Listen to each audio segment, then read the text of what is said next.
Yeah, see how it says up? Okay. Yeah. All right.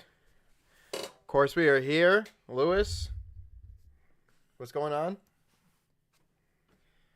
You're a piece of shit. Not today, I ain't. So, we are just, of course, 42 hours before taking to the WrestleMania stage for the last time in his celebrated career. John Cena returned to SmackDown for the last bit of hype ahead of his last WrestleMania match, of course, with the undisputed WWE Champion Cody Rhodes. His appearance headlined a jammed-packed episode of SmackDown on the USA Network. Shout out to Eric Beeston.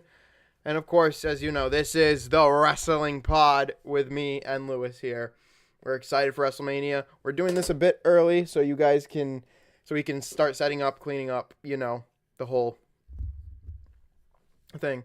So, Lewis, we have Cena and Rhodes cutting a promo. We got the Andre the Giant Memorial Battle Royal, and we got somewhat of a tag team championship match. Yep. So, we first got to kick things off with Seth fucking Rollins. Seth Rollins is willing to sacrifice everything to defeat Roman Reigns and CM Punk and ensure the future of this business head in the right direction. He told fans in the opening segment of the show. The visionary spoke to the WWE Universe, telling of the sacrifices he has made for the company, including being at WrestleMania 40 last year to save Cody Rhodes from Reigns, while his stepdad was dying at home of cancer. An intense personal promo that earned him the respect of fans in Las Vegas. It was a perfect cap to a story that has lacked stakes, one that conveyed to the live and viewing audience how important the contest is to Rollins. This was a fantastic way to kick off the show. Graded an A+. What do you think? What do I think? Yeah, what do you think? I think he's going with Paul Heyman. Yeah. And joining The Rock and Cena. Let's go. Oh, whoa. You're joining The Rock and Cena. The True Syndicate. The True The True Syndicate. Not the Hurt Syndicate. The True Syndicate. Roman Reigns knows nothing about sacrifice. CM Punk knows nothing about sacrifice. I know everything about sacrifice, Rollins exclaims. LA Knight also attacked Tama Tonga in the parking lot, slamming his arm in the car door. So he's taken out of it. He's out for an injury, I guess. With this being graded A+, I think this is perfect, and it also sets up for what was our prediction, I believe, right? The same? Seth Rollins winning? No, I got Seth Rollins and CM Punk. Okay. No. Seth Rollins and CM Punk. I had CM Punk until I really deep dive into the story and saw, Rollins taking that spot. Well, obviously, our first contest was none other than the Andre the Giant Memorial Battle Royal. Late in the 2025 Andre the Giant Memorial Battle Royal, pre-match favorite Rey Fenix looked to be on his way to winning the biggest match of his young WWE career when El Grande Americano emerged from out of nowhere and tripped him up and eliminated him from the contest.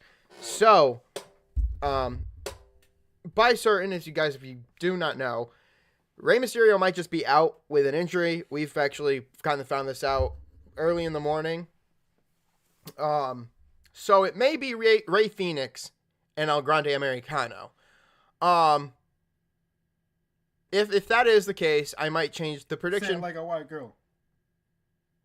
Say what? Like a what? El Grande. El Grande Americano. He said say it like a white. You fucking idiot. I think that Rey Fenix will probably win if it is him and El Grande. But with the battle down to familiar foes, Hayes and Andrade, fans inside the T-Mobile Arena came alive for the resumption of their rivalry. Counters and reversals redefined their brief back and forth before Hayes dumped El Idolo and scored what was arguably the most important win in his main roster career.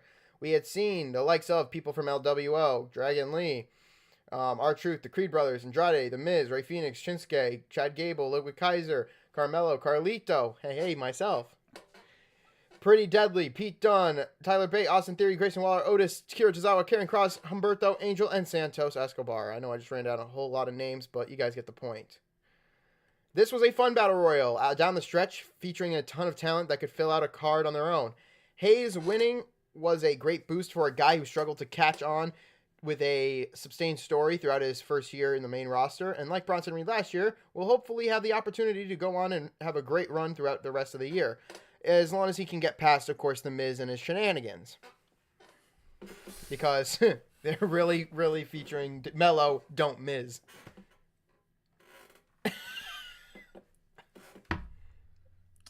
What? No, yeah. He took off the glasses. Oh, boy. Yeah, Mello, don't Miz. He just missed. With the Miz? Yeah, the Miz. Actually, did you not watch what we saw? The real world guy? Did they put him with the real world guy? Yeah, they also put him. They put him with the. Hold up. It's to text the number. It's. I forgot it. Stupid ass that guy. Yeah, they also put him with Miz and Morrison. He wasn't even the leader of the Miz and Morrison. They also put him with the real life R-Truth. Cocksucker. Yeah, exactly. Cocksucker. The women's division chaos ahead of WrestleMania, of course. How does one wrap up the build to 2 of the 4 women's division matches? By including them all in one segment, of course. Why not? Sounds like a fucking reality. Sounds like a TV show, sitcom. Right? How does one wrap up to the that and also something else I just saw. Well, some will argue that Triple H's approach to the final hype for the Women's World Championship match, Triple Threat, between Ripley, Bianca Belair, and Io, and Jade Cargill and Naomi was somewhat lazy, the segment actually meshed both programs together in a way that made sense. If you don't remember, the last time we saw basically all 5 of these women in the ring was, of course, Survivor Series.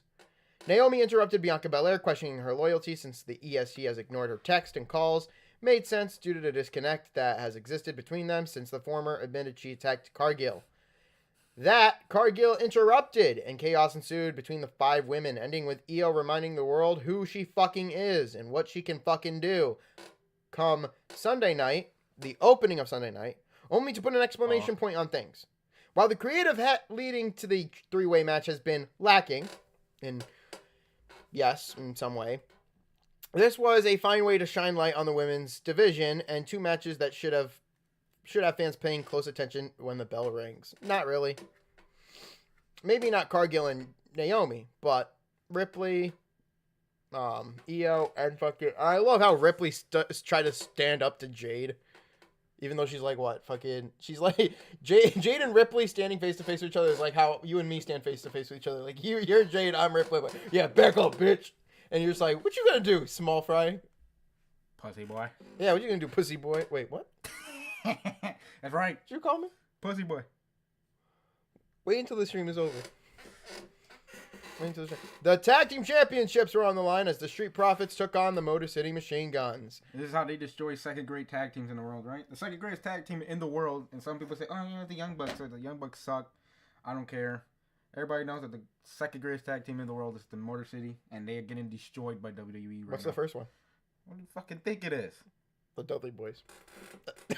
The Hardy Boys. You damn right. No, best tag Ron. team ever to do it. Ron, FTR. FTR? I just saw them do a match, and they fucked up the entire spot. I don't care what. FTR is the worst.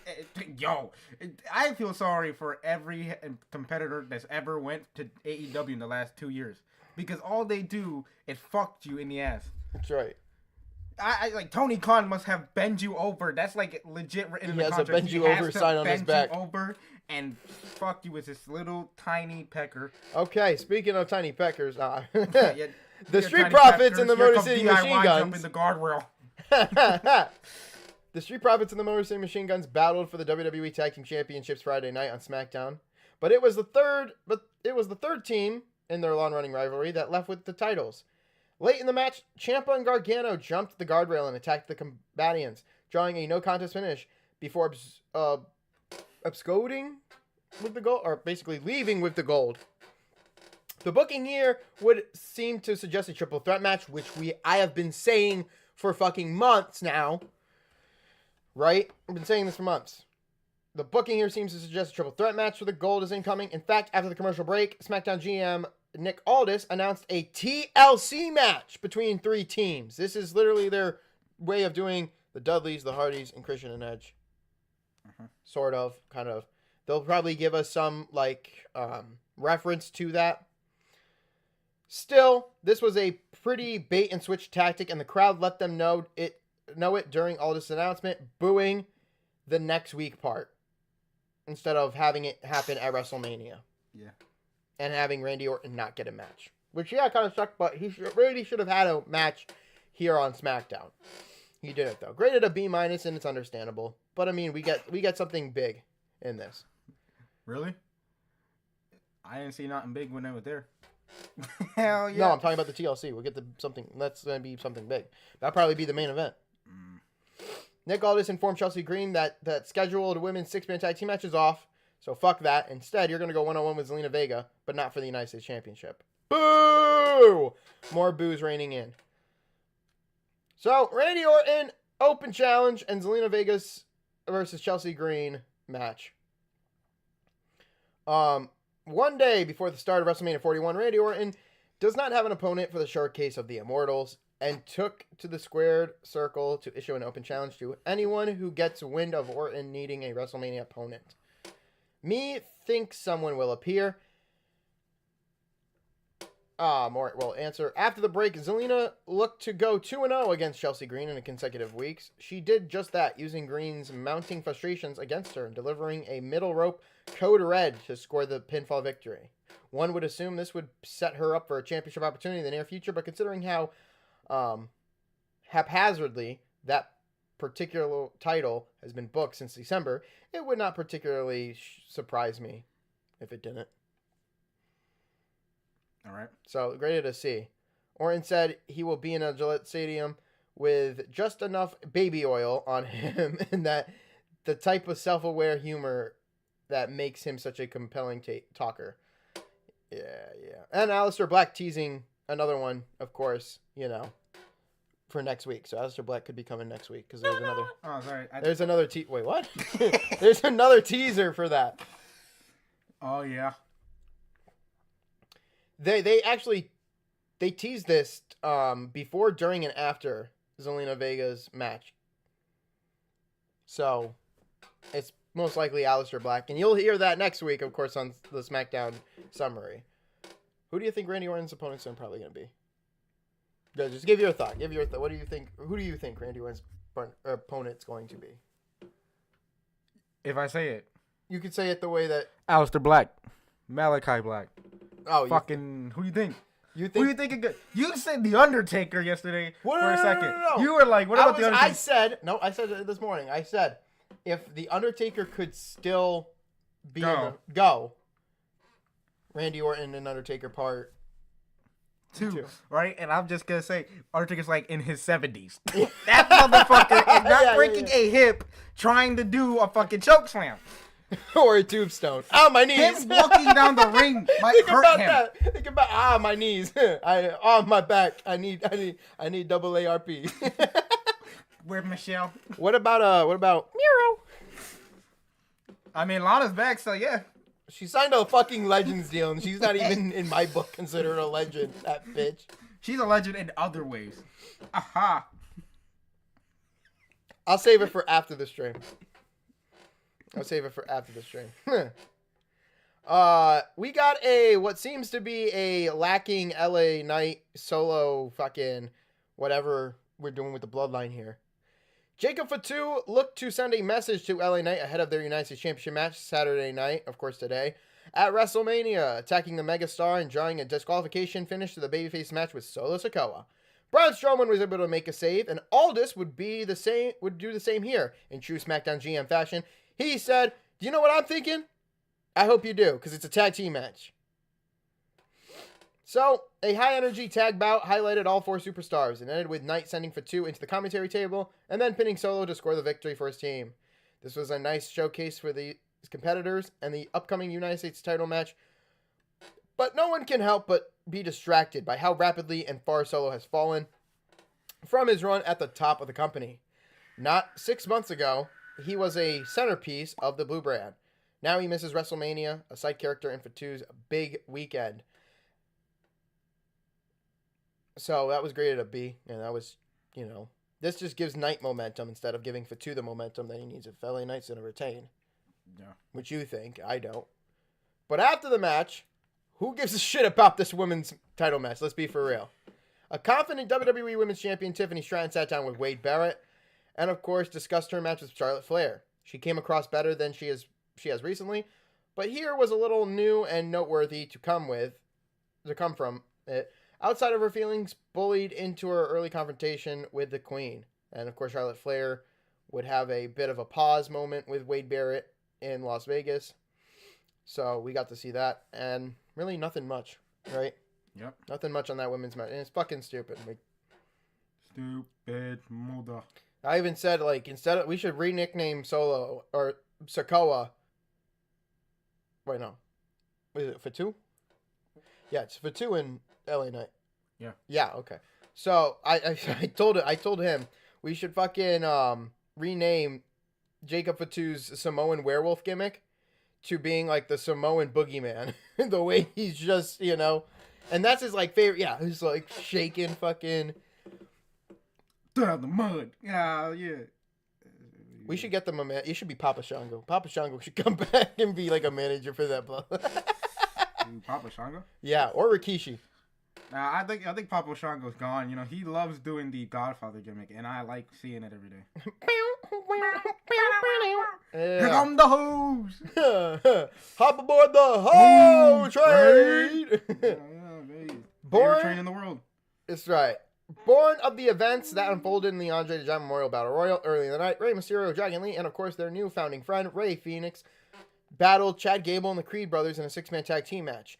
A fast-paced, high-energy, high-flying ensued, especially down the stretch. Lee and Phoenix showed out down the stretch, with the latter scoring the victory with a Meteora. Now, unfortunately, the attention in the arena turned to the Hall of Famer Mysterio, who was attended to by WWE's medical staff and needed to be carried out of the arena. Why is this, Lewis? Why is what? Why is Rey Mysterio seeking medical attention? Because, like always, he breaks something in his leg or in knee. It's funny because, like, every time you see him get injured, is always his lower body. Yeah, it is. And I'm like, whatever. Sex must when be out Rey of the question. Phoenix takes over, beats the shit out of El Grande Americano. Chad Gable. Yeah, Chad Gable. We're done at this point. Fuck this. No. I know where you Out were of going. respect, not doing that. Because that's my guy. TNA Angle. That's right. Ass. Shout out to Kurt Angle, man. When he beats the shit out of this dude. Yeah, Rey Phoenix. I'll be more happy. Rey Mysterio may pull a switcheroo, just like Gable pulled a switcheroo. Chad Gable out here trying to be, it's just the rip. It's like Chad Gable is just every other shitty Crow movie. He's just a shittier Kurt Angle. Yeah. Well, with it, as we know, they're going to probably put Rey Phoenix instead of Rey Mysterio. But hey, it's just another Rey. Nobody cares about the difference in the Reys. If he is seriously injured and forced to miss his match with El Grande Americano after months of feuding with Chad Gable and co. on the Raw brand, it will be a massive disappointment for the performer himself and all he built with Gable. True, but Rey could be like, hey, I got something for you. It's going to be Rey Phoenix. And they'll have Rey Phoenix win, and they'll probably still unmask El Grande as Chad Gable. This was a B+. Plus, it gives LWO a big boost. And like I said, El Grande should win just because, it's something for Gable. He's performing on a big stage with a Hall of Famer like Rey. Rey's now probably going to miss it because he's seriously injured. Probably. It sucks. And then Lewis, one of the favorites, to cap it all off, the promo between Cody and Rhodes one last time. Oh, great. The Cody motherfuckers are going to come out here and bitch and moan about Cry me a river.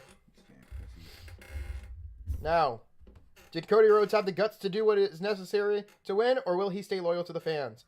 It was the question John Cena asked the WWE Champion in the last verbal exchange before their match at WrestleMania 41 in the main event of Night 2. Rhodes responded to his opponent's condescending words with a few verbal knockouts of his own, winning over a crowd in Las Vegas that was only 60-40 in favor of him to the point. The crowd dynamic revealed what may be a very interesting reaction to Sunday's main event, with more in favor of Cena than WWE may have expected. How will that affect any potential appearance by The Rock and the impact of that moment on the outcome? For now, this was another entertaining verbal exchange, if nothing else, with Cena making his point and laying out the narrative, while Rhodes fought back with a few bombs of his own, for only Cena to fucking hit him in the ear, head him with the attitude adjustment, only for Rhodes to crossroads him in the end. which even makes it more for me and this guy to fucking go for John Cena to win his 17th. And fuck these Cody crybabies. Can Cody understand that he's not his dad? So it's like he tries so hard to be Dusty, and I'm not trying I talk shit about Cody ever since, but like Cody's great. Cody's great, and I like Cody. But this guy either has my dad did this, my daddy did that. If he don't shut the fuck up, damn, bro, God, I'm doing it for these people. Okay, your point, right? I hate when people do that. I hate when babyfaces do that. I'm doing it for all of y'all. Just shut up. Why don't you pull a Rikishi? I did it for the Rock. I did it. Sometimes can you just be selfish prick? Like, damn. Yeah, right? Fuck. I don't want to hear that shit. I love the back and forth here. The reason there isn't a wrestling retirement is because every other wrestler is scared insured loser. I have love, joy, and worth in my life. I don't need a single damn one of you. Cena also said, you will lose because you care about them. Losers don't write history, winners do. That one's false. There's been losers there have been losers who have written history. Yeah, his name, wanna know his name, Cody Rhodes? Exactly. Big pussy. CM Punk. These Jeff Hardy. Pussy. What the fuck you said? I said these people will always make up a version of the truth they want to believe. I thought you said pussy. I did. But these people will always make up a version of the truth they want to believe, and that right there is true. Because Cena's not necessarily lying about that. Now, also, Cena, you didn't need the tattoo or the suit, because Sunday, I'm going to make you somebody. Somebody who has to sever ties with the losers in his life. Rhodes would strike back saying, you called me underwhelming? Well, you're overrated. He also said, which, Rhodes said with a killer line, Born in Pro Wrestling Podcast, Sup Conrad Thompson, you're paler than Sting at Starrcade 97. And we kind of looked that up. Sting is not as pale as, like, if you're talking about the face paint, right? Yes. You're talking about the face paint, then yes. But Sting is not that pale. Pale is crazy. Yeah, to use the word pale. I do love this from Rhodes, too. The hits White just kept coming. Crazy. While the whole world saw you saunder around butt-ass naked at the Oscars for people you run errands for now. This is the same guy that I just literally saw a segment of him doing an exorcism on himself. Are you fucking kidding me? And we're supposed to respect this dude? Yeah, right? Him having his own reality TV show about how he made it to the top. Oh, God. Don't even talk about Rhodes to the top. That is the worst thing I think ever happened to wrestling. It's Rhodes to the top. It might be one of those. This is a reality TV star versus Jacob Toretto. Oh, yeah. I forgot. He also killed the Fast and Furious franchise. Oh, The Rock did that by buying it. But this... They both fucking ended it. This was a much better hard sell for WrestleMania than Monday Night Raw's was, especially with the appearance from Cena. Still, with major angles and booking decisions already in place before Friday's show on the USA, this still felt like a relatively safe show that did little to convince the fans that they were not already invested into WrestleMania or watching the show to decide to. The Hayes win was a nice surprise. We got that element though. And the Rollins promo, of course, at the top of the show was arguably the best of his entire career, but this was another bloated 3-hour episode that would have made a greater impact had it been 2. Of course, Friday and Monday, and of course, here I'm gonna give you again Monday. You can go check that out. I changed the grade to a B- for here. I think this one topped it better. I think this one was much better than Monday. I'll give this one a B instead of a B-. I felt like this was a pretty good show overall. What about you? Well, I'm supposed to talk about this? What did you think of the show? Do I even care, man? Like I At think, this point. there's a reason why I think I stopped watching wrestling, and it shows every time. They can't book a show before WrestleMania. Think about it. Yeah. They can't. It's always the most boringest show. The SmackDown always before WrestleMania is always. But boring. they're no better with the Raw after. They're no better than the after either. Yeah, On some occasions. Vince McMahon. When Vince McMahon did it, yeah, he fucked it all up. Triple H's first year. Triple H's first year was, that was practically Rock. fucked up. Yeah. The Raw after WrestleMania last year was better than the 2023 one. Yeah, I got it. That was good. And that was all because Vince McMahon changed the ending of the. They were going to actually have Rhodes win at 39. Yeah. And they said, wait another year and do. So. Yeah. Anyway, this was the SmackDown summary. We will catch you guys later on tonight at 6:30 when we have everything set up. We're going to do that like right after this. So I will see you guys next week. I will see you guys on Tuesday. And then Monday, we'll do the WrestleMania review. I'm still working out the timing on that. You might either have this guy be here to do it, or you'll have me when I come back home from work, which will probably be 5:30 again. So until then,